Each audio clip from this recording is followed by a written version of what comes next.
নমস্কার, জয় মা তারা। দর্শক বন্ধু, আপনার চারিপাশে এমন কি কোনো ব্যক্তি আছেন যে হাসি মুখে কথা বলে কিন্তু পিছনে থেকে আপনার ক্ষতি করে? সে দিনের পর দিন আপনার উপর অপকার করে যাচ্ছেন। আজকে ভিডিওতে আমি এমন একটি সহজ এবং কার্যকারী গোপন টোটকা বলবো, যে কোনো শত্রু, যত বড় শত্রু হোক, শত্রুর ক্ষমতা চিরতরে হারাবে। আপনার জীবন থেকে শত্রুর যে ক্ষতি করাটা কিংবা শত্রুর যেটুকু ক্ষতির শিকার আপনি হয়েছেন সেগুলি থেকে মুক্তি পাবেন। এই ভিডিওটি প্রথম থেকে শেষ অবধি না টেনে দেখুন, কেননা ধাপে ধাপে এই ভিডিওতেই আমি ব্যাখ্যা করব আপনি কি করবেন, কি করলে আপনি সমাধান পাবেন। দর্শক বন্ধু, আজকাল মানুষের জীবনে দেখবেন শত্রুতা বিরোধিতা করার মানুষ বড় বেড়ে গেছে। সরাসরি যদি কিছু নাও করতে পারে কিন্তু আড়ালে ক্ষতি করেই যায়। দর্শক বন্ধু, এমন সমস্যায় বহু মানুষ মন থেকে ভেঙে পড়ে, মন থেকে ক্লান্ত হয়ে যায়। মানসিক শক্তি বাড়ানোর জন্য ও নেতিবাচক শক্তি প্রভাব এর জন্য আপনি কি করবেন সেটাই বলবো। ভিডিওটি শুরু করার আগে বিশেষ করে বলবো, এই চ্যানেলে এই ভিডিওর মাধ্যমে যারা নতুন এসেছেন তাদের সকলের উদ্দেশ্যে বলবো চ্যানেলটিকে সাবস্ক্রাইব করবেন ও পাশে থাকা বেল আইকন প্রেস করে নোটিফিকেশন অন করে দেবেন সবার আগে এই ধরনের বিশেষ বিশেষ ভিডিও পাবার জন্য। দর্শক, এই টোটকাটি খুব সহজ এবং খুব কার্যকারী, বহু মানুষ ফল পেয়েছেন।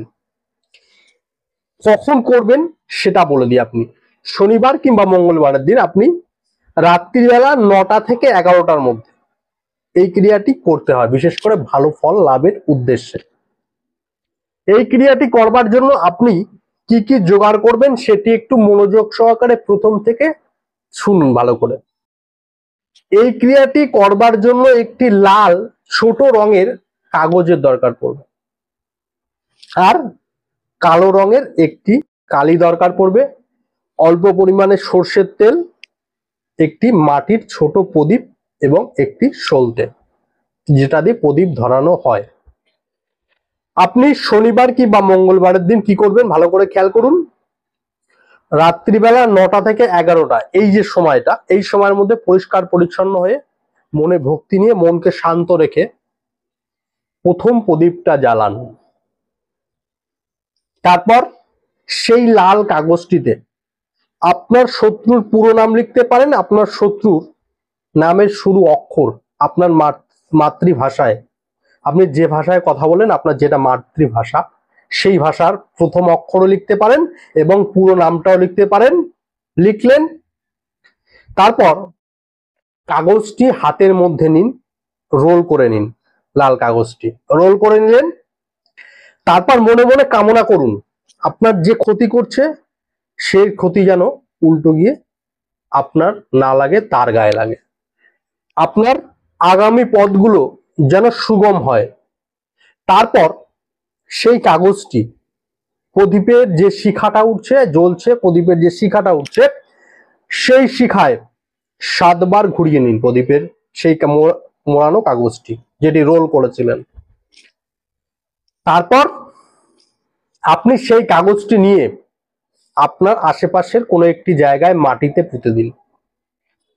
বিশ্বাস, ভক্তি এবং পরিষ্কার পরিচ্ছন্ন ভাবে করলে আপনি চটজলদি ফল পেতে পারেন।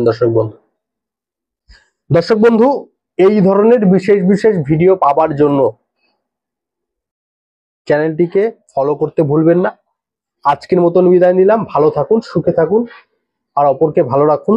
জয় মা তারা, জয় গুরু বামদেব।